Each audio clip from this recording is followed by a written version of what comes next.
Hello, everyone. This is the third time I've attempted to film this video because I don't know what was going on with my capture software or the microphone or the camera, but it was recording me like an old 70s kung fu movie that had been dubbed over, and I can't have that. So hopefully this one will work. You might see weird edits because I'll take a chunk, stop, double check it, and then continue on because I don't want to do this anymore. I want the video done and I want to get it scheduled because I think it's an important video. Um, Stellar Blade is, at time of filming, 3 weeks away, and I couldn't be more excited. I just streamed about an hour of the demo, and I'm liking it. I'm bad at it. These are not my type of games. I'm not a very good action hack and slash, parry, dodge, all at the right time type of shit. I'm a white person. I have no rhythm.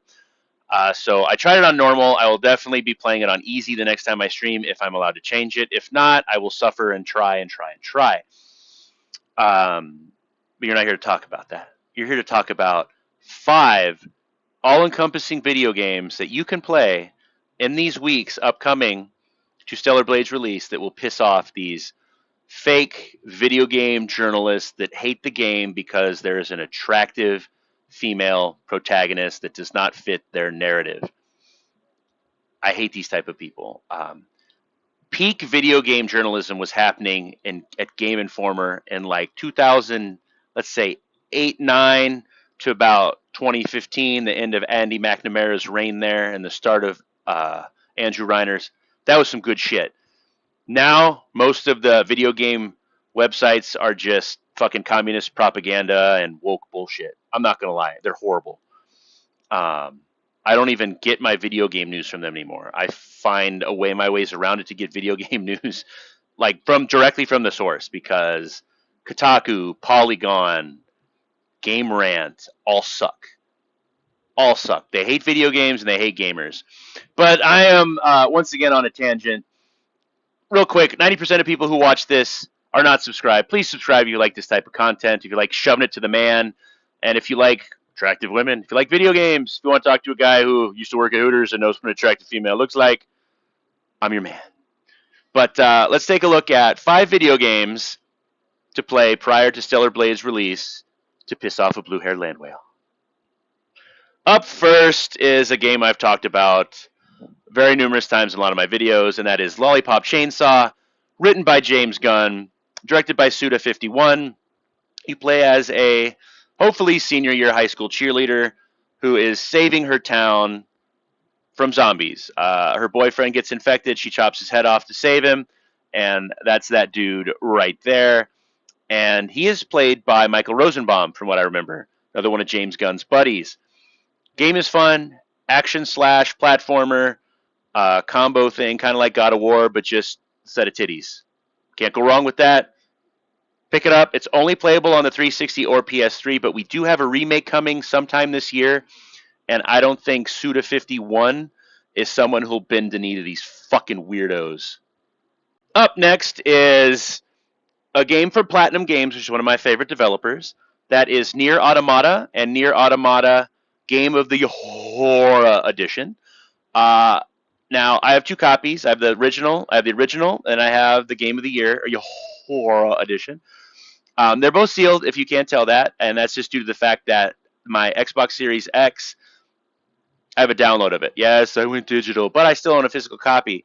The reason I bought on the Series X is just due to the fact that this is one of those event games that takes months and hours, so I'd rather have it on the hard drive because it makes it easier for me to pick it up and play it rather than switch discs out. I'm weird. I'm sorry. Sorry, I gotta get that dust off. It's bothering me. But this is a fun game. You play as a robot. I want to say her name's BB1. Don't quote me on it. I can't remember, and I keep forgetting to research it. But it's fun. It's a fun action slash game. I did play mine on easy because I'm not good at these games. I'm not good at parrying. Not good at any of that. But it's fun going around this wasteland and figuring out who the good robots are, who the bad robots are, and who to destroy and to save the world for humanity.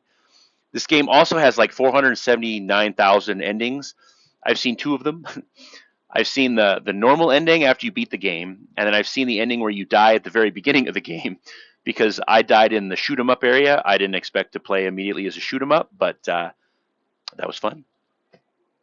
All right, and then the trilogy, another trilogy. This is a trilogy from Platinum Games as well. That is the Bayonetta Trilogy. Now, I will say my favorite is, it goes in order. It's 1, 2, 3. Number 1 was one of my favorite games ever. I think I played it 3 or 4 times. Started on very easy, got to easy, and then, kind of bulked my way up through the game. Number 2 I enjoyed. I think I've only beaten it twice, once on the Wii U and once on the Switch. And I haven't beaten 3 yet. Someone said in a comment that this game feels soulless because Helena Taylor no longer does the voice. And I agree. Like, I think they gave it to Jennifer Hale. I think that was who it was. I don't remember. But she has, like, the accent down, but not... how do I put this? Because I do impersonations. But not the tone of the voice. Like, some people will say words a certain way. Helena Taylor would say a word a certain way, and Jennifer Hale didn't get that and catch it, and it sounds different. Like, it would take me out of the game during a cutscene. I'd be like, oh, that's not the right person. Oh. Up next is a GameCube game. Oddly enough, I'm sure that was worked on by Nier Automata developers and Bayonetta developers. This game was released only on the Nintendo GameCube, and that is PN03 from Clover Studios and Capcom, part of the Capcom 5. This is a rhythm-based shooter where you play as, I keep forgetting her name, Vanessa Schneider, and she is on a colonial base to stop a strange meltdown that was probably because of Elon Musk's AI. But it's a fun rhythm-based shooter that unfortunately has a timed level that I am stuck in. It's level 7 or 8, or my mind is saying 11, but either way, I'm stuck in it at the moment.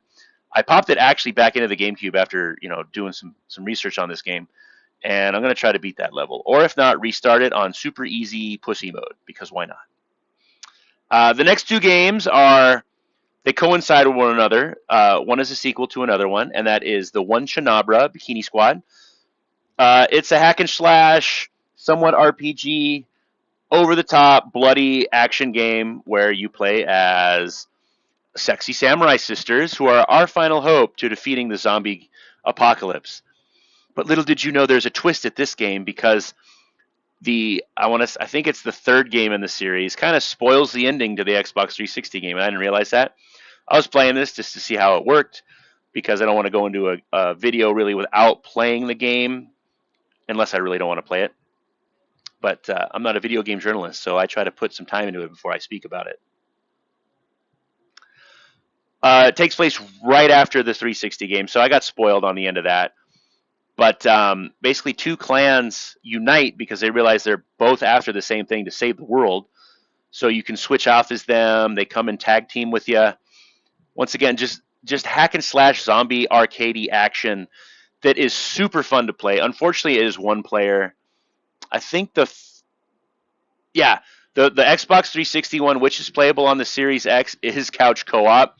So get a friend and have a hard-on together or some shit, right? Male bonding. Now this game, I'm going to pretend I'm a video game journalist right now. I didn't play it. I just researched it. But I did pick it up for $7.50 right before COVID hit. It's Akiba Strip, Undead and Undressed. Basically, it takes place in Japan. There's a biological outbreak. Sounds kind of familiar, right? And the only way to kill the zombies / biological entities is to strip them of their clothing and expose them to the UV rays of the sun. And but this one isn't as bad as the other games that I've been showing, because there are males you have to strip and females you have to strip. So it's not like, what a sexist game. Oh my God, you're just making women nudity. So you have to take them all out. It's an interesting Japanese type game, which is why I picked it up. I'm a fan of Exceed. They publish a lot of great games in the States that we wouldn't otherwise get. And this is probably before the woke blue-haired land whales took over localization, because they fucked that shit up too. But those are my 5+1 games that you should pop into your systems or somehow get a hold of to piss off some fake fucking gamers and enjoy your manhood. Or if you like ladies and you're a lady, enjoy your womanhood. I think that's how it works. Don't really know, but like, comment, share, and subscribe, and let me know if I missed any. Sure, I know there's a few. It's called Sekuraga or something. But I don't have any physical copies of that. I just had to review them. But other than that, let me know. I mean, Samus is attractive, but she doesn't do anything like outlandish like these ladies. But like, comment, share, and subscribe, and I will see you soon in another video. And let's pray to the Almighty that this filming took, please.